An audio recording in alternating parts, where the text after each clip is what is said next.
Série A Compreensão do Todo. Livro de Setúbal, 10º capítulo. Somos, cada um de nós, enquanto espíritos, resultado de um passado vívido.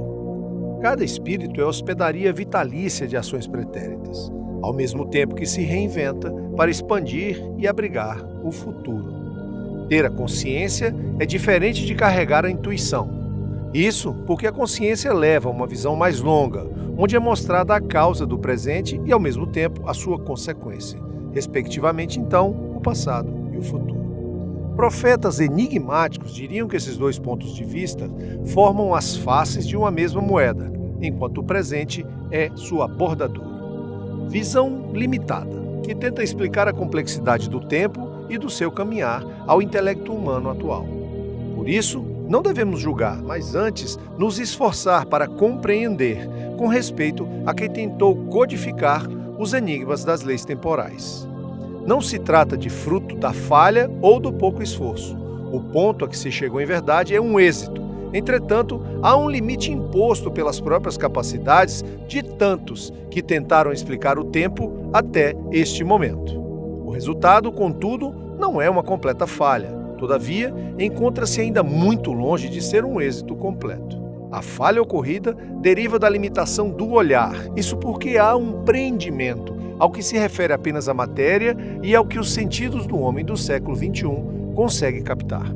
A posse da compreensão de que se tem sentidos limitados é o primeiro passo para avançar na ciência.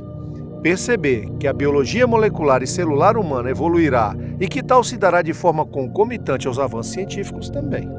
Estas são algumas das grandes limitações com que o homem acaba por se deparar hoje na busca de compreender a si próprio e ao espaço-tempo que o cerca.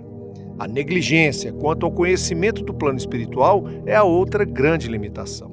A falta de estudos intensificados e direcionados para o chamado plano do espírito impede a evolução da ciência e a formulação de teoremas que complementarão as leis da física e da química atual, os quais servirão para auxiliar no surgimento de leis novas e complementares que basicamente trarão ao homem novas possibilidades de estudos, que tomam por base a energia espiritual e o fluido universal que tanto é negligenciado. É relevante dizer que isso tudo é esperado, de modo que a ignorância é exatamente o que se esperava. Assim como o ignorar e o negligenciar também eram esperados. E tal espera se dá pura e simplesmente porque, do ponto de vista espiritual, dos espíritos com intelectualidade mais avançada, a percepção se torna mais fácil. Nos sentamos na bordadura de sua moeda e observamos seu giro flutuante e eterno no espaço. Olhamos para a face do futuro, observamos os acontecimentos com clareza, mesmo antes que eles tenham vez e aconteçam. Ponderamos ações do agora que desenharão o futuro do macro, que é reescrito com grande esforço.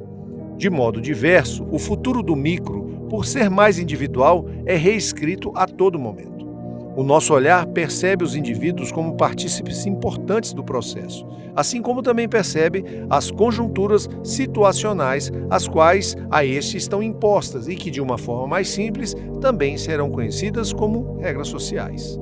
Todos combinamos dois fatores básicos, que são o ambiente e o acesso a recursos, para a manutenção da vida básica, que é o alimento e a água, e da vida avançada, que são os itens tecnológicos que facilitam o cotidiano. Vejam, à medida em que percebemos a todos estes irmãos, partimos para a compreensão mais avançada dos elementos mais importantes, o do padrão, do comportamento e da energia que circunda a todos os envolvidos.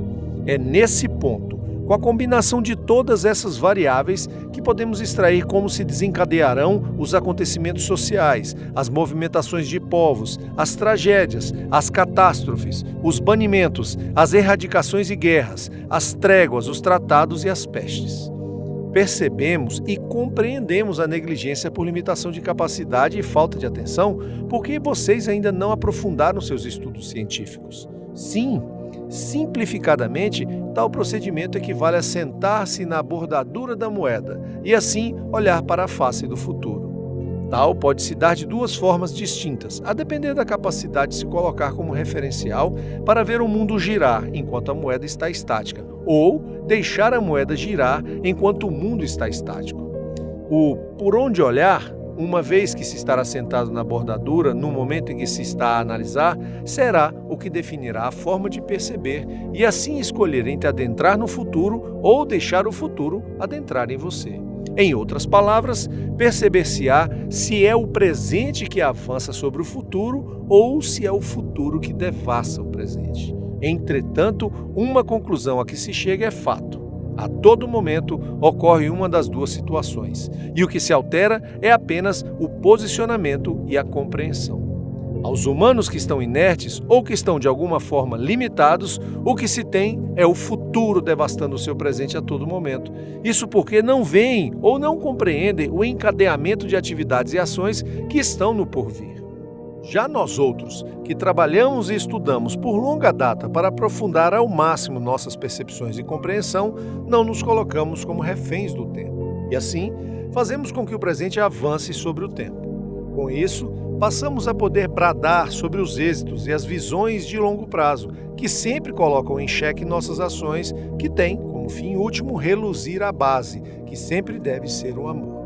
O amor sempre é a base e a sustentação, a forma pela qual conseguimos dar e receber do universo em igual proporção, sempre que agirmos para a evolução e bem-estar do próximo, óbvio. É por meio dele que nos sentamos na bordadura, sem nos desequilibrar ou nos perder entre o passado e o futuro, e uma vez lá sentados, trabalhamos incessantemente, olhando cada uma das faces dessa moeda com o devotamento e amor necessários a cada indivíduo e a cada mundo onde permanecemos.